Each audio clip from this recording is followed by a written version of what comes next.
the general form of an equation of two variables is going to be this, where a, b, and c are constants.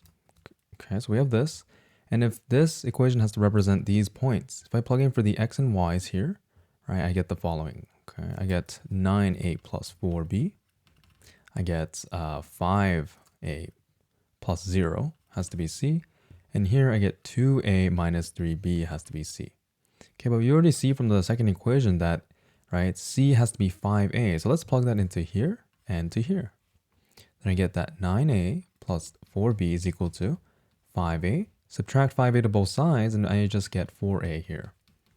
So what does this mean?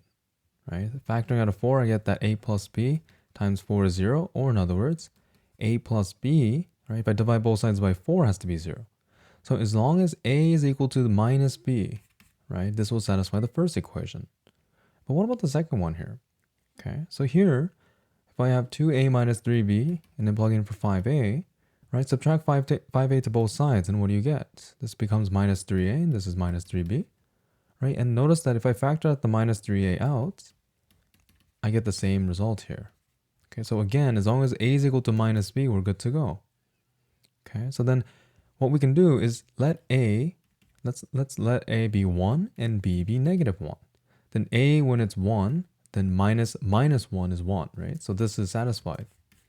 Okay, so this is one option that can work. There's infinitely many solutions, right? And if we have this, right, c is equal to 5a, or in our case here, 5 times 1.